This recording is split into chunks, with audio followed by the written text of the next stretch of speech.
এখন আমি আহ্বান জানাচ্ছি প্রথমে মোহাম্মদ মনিরুল হক চৌধুরী, কুমিল্লা ৬।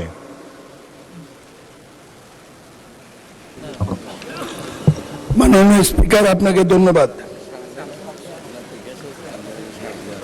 একজন ক্রীড়া সংগঠক হিসেবে দুঃখ ভারাক্রান্ত মনে চতুর্দিকে ঘুরে কোনো উপায় না পেয়ে এই নোটিশটি আজকে দিয়েছি। আমি বিশ্বাস করি এটা অন্তত ক্রীড়ামন্ত্রীর দৃষ্টি আকর্ষণ করবে। 2004 সালে কুমিল্লার দক্ষিণের মানুষের নতুন ঠিকানা সদর দক্ষিণ উপজেলা গঠিত হয়। সেখানে আমরা নিজেদের অর্থায়নে একটি স্টেডিয়াম শুরু করেছিলাম, যেটা সদর দক্ষিণ উপজেলা স্টেডিয়াম হিসাবে স্বীকৃত হয়েছিল। দীর্ঘদিন চেষ্টা করেছি, পরে শুনেছি স্টেডিয়াম উধাও হয়ে গেছে, টাকা লুটপাট হয়ে গেছে। সরকার বলে স্টেডিয়াম ওখানে আছে, কিন্তু আমার কুমিল্লা জেলায় এই নামে কোথাও কোনো স্টেডিয়াম সাধ্যমতো চেষ্টা করে উদ্ধার করতে পারেনি। উত্থাপনীয় বিষয়, দক্ষিণ কুমিল্লা মিনি স্টেডিয়ামের জমি রেকর্ড করণে ইচ্ছাকৃত গাফিলতি, দক্ষিণ কুমিল্লা স্টেডিয়ামের অনুকূলে জাতীয় করে বরাদ্দকৃত ক্রীড়া সামগ্রী আত্মসাৎ, দক্ষিণ কুমিল্লা মিনি স্টেডিয়াম বরাদ্দ করে অর্থ বরাদ্দ সবকিছু লুট।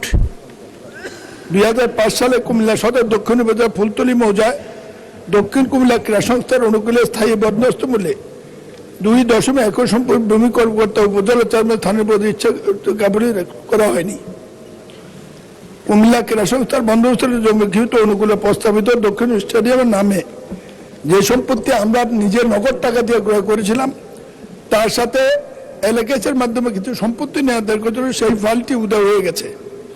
আপনার একজন ক্রীড়া সংগঠক, আমি আবেদন জানাবো, এটা আমার ইজ্জতের ব্যাপার। দীর্ঘদিন ক্রীড়াঙ্গনে কাটিয়েছি, মাননীয় প্রধানমন্ত্রী সংসদে আছেন, এই স্টেডিয়ামটি কোথায় একটু উদ্ধার করে দেওয়ার প্রয়োজনীয় নির্দেশ দেওয়ার জন্য। জনাব শাহজাহান চৌধুরী, চট্টগ্রাম 15।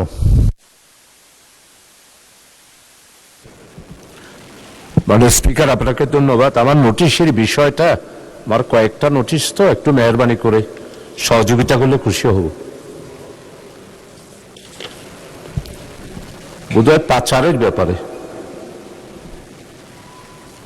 নোটিশের বিষয়টা বলেন স্পিকার।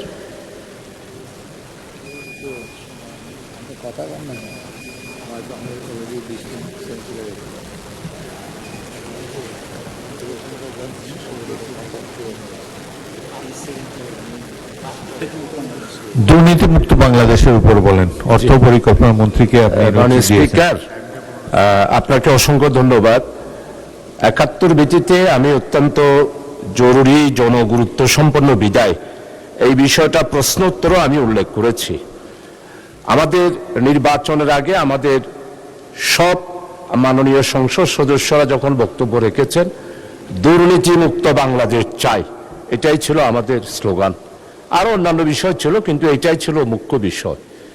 কিন্তু আজকে হলমার্ক, শেয়ার কেলেঙ্কারি, এরপরে সরকারি ক্রয় কমিটি, এরপরে রাস্তাঘাট, ব্রিজ, কালভার্ট করার ক্ষেত্রে দুর্নীতি, এরপরে হচ্ছে আমাদের সমস্ত ব্যাংকগুলোতে পচ্ছতেরা নিজেরাই নিজেদের নামে লোন নিয়ে ঋণ খেলাপি হয়েছে। এইভাবে করে প্রত্যেকটা বিষয়ে যদি মাননীয় স্পিকার আপনি দেখেন, তাহলে দেখবেন আমরা মাননীয় সংসদ সদস্য যারা আছি তারা সবাই উপলব্ধি করতেছি বাংলাদেশ অর্থনৈতিক দিক থেকে এস্টাবলিশ না হওয়ার পিছনে একটি মাত্র কারণ, সেটা হলো দুর্নীতি। মাননীয় স্পিকার, এই যে হলমার্কে 4000 কোটি টাকার দুর্নীতি 2012 সালে আমরা সবাই একটা দিবসও পালন করেছি। আমাদের মাননীয় অর্থমন্ত্রী এখানে আছেন, উনি সহ আমি। মোহাম্মদ ফখরুল ইসলাম, নোয়াখালী 5।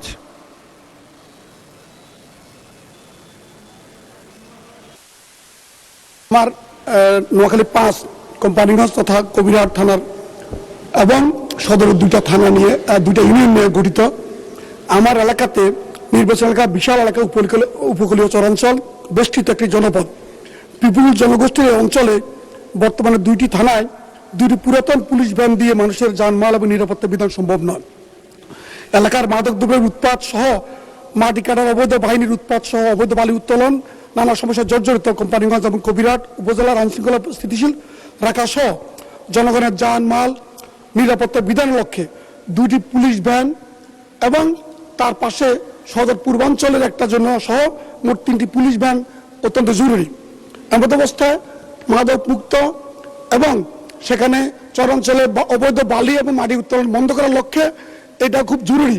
যদি এগুলো দয়া করে যদি জরুরি ভিত্তিতে বরাদ্দ করা যায় তাহলে নিরাপদ এলাকা করা সম্ভব।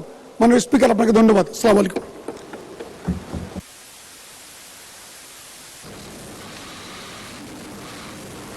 জনাব আনিসুর রহমান, মাদারীপুর 3। স্পিকার, আপনাকে ধন্যবাদ। আমার নির্বাচনী আসন মাদারীপুর 3। আমরা যখন নির্বাচনকালীন সময়ে বিভিন্ন গ্রামে ঘুরে বেড়াচ্ছি, সেই সময় আমি আমার নির্বাচনী আসনে একটি জিনিস উপলব্ধি করতে পেরেছি। আমরা আমাদের ওইখানকার বেশিরভাগ শিক্ষার্থীরাই তারা ইন্টারমিডিয়েট পাশ করার পরে নার্সিং ইনস্টিটিউটে তারা অধ্যয়নরত হয়, তারা ডিগ্রি নেয়, কোর্স কমপ্লিট করে তারা বিভিন্ন বাংলাদেশে এবং দেশের বাইরে বিভিন্ন হসপিটালে তারা কাজ করছে। বিশেষ করে হিন্দু সম্প্রদায়ের একটা গোষ্ঠী, আমার মনে হয় 60% ছেলেমেয়েরাই এই পেশায় থাকে।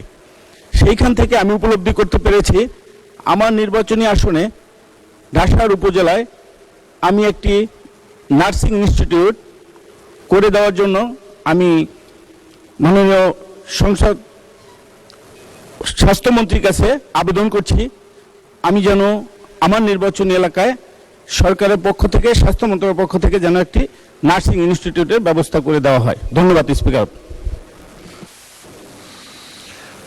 মোহাম্মদ মতিউর রহমান, ঝিনাইদহ 3। মাননীয় স্পিকার, আপনাকে ধন্যবাদ।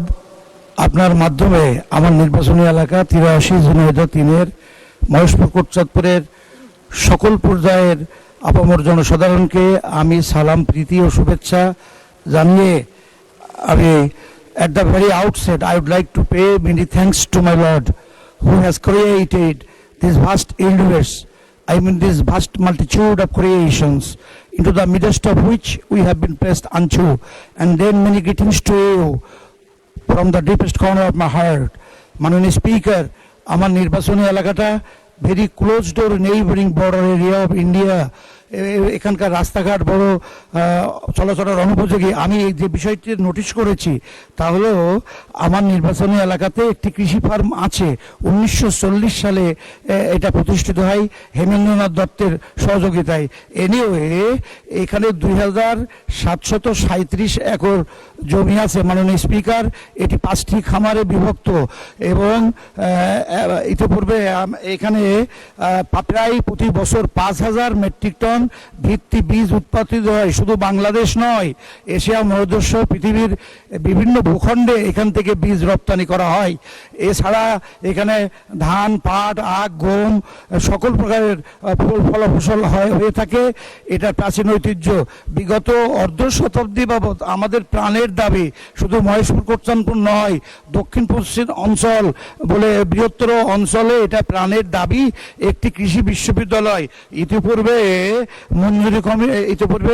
2008 সালের নির্বাচনের পর 2010 সালে তদানীন্তন সংসদ সদস্য সংসদে উপস্থাপন করে একটি কৃষি বিশ্ববিদ্যালয় দাবি এবং 3 সদস্য বিশিষ্ট একটি কমিটি গঠিত হয়। 2 জন মঞ্জুরি কমিশনের সদস্য আর 1 জন বেসরকারি বিশ্ববিদ্যালয়ের সদস্য নিয়ে। SK আজিজুল বারী, খুলনা 4।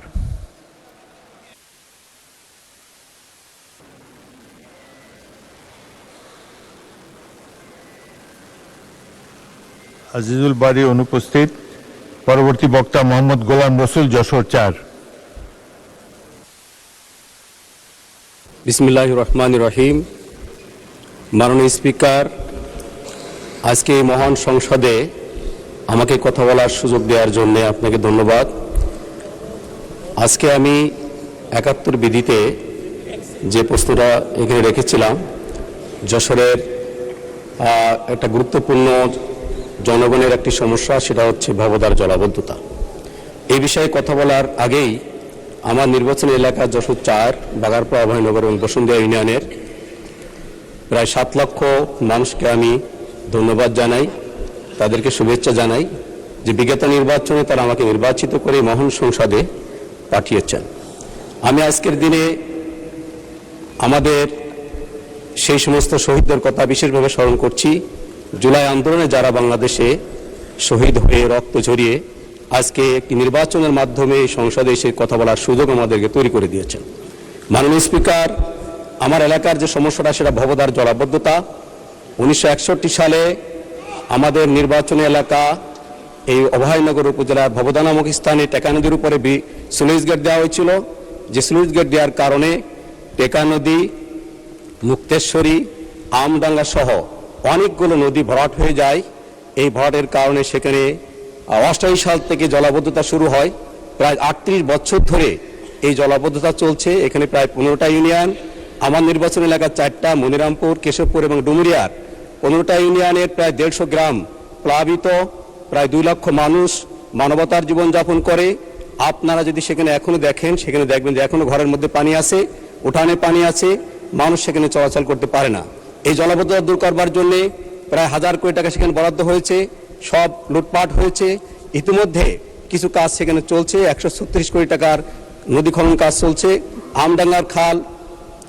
আপনারা দেখছেন মেঘনা টিভি, সত্যি সন্ধানে সবসময়।